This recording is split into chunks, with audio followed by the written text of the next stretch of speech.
আজ তোমাদের সাথে শেয়ার করব একটা গুরুত্বপূর্ণ জিনিস, সেটা হচ্ছে ফ্রিজ। এই দেখো ফ্রিজের যে মানে পিছনটায় যে একটা তাক আছে, ওখানটায় অনেক জল জমা থাকে। আর এই জল থেকে হয় কিন্তু ডেঙ্গুর সৃষ্টি। তো আমরাও কেউ জানতাম না।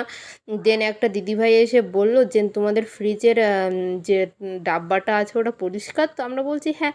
তো ও দেখে বলছে না না, এটা পরিষ্কার নেই, এতে অনেক জল জমাচ্ছে, তো প্লিজ তোমরা এটা জল পরিষ্কার করে নেবে, কারণ এটাতে না ডেঙ্গুর লার্ভাটা জন্মায়।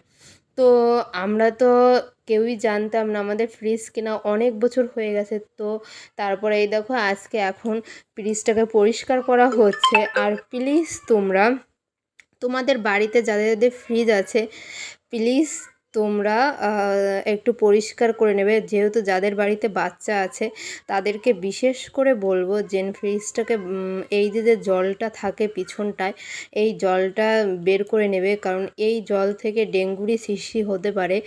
আর সেটা একটা মারাত্মক বিষয় হবে। যেহেতু আমি জানতাম না, এটা জেনে কাজটা পরিষ্কার করা হলো। আর তোমাদেরকেও রিকোয়েস্ট করব, তোমরা প্লিজ তোমাদের যে ফ্রিজ আছে সেই ফ্রিজের পিছনটায় দেখবে এরকম করে একটা কৌটার মধ্যে জল জমা থাকে, তো সেটাকে পরিষ্কার করবে।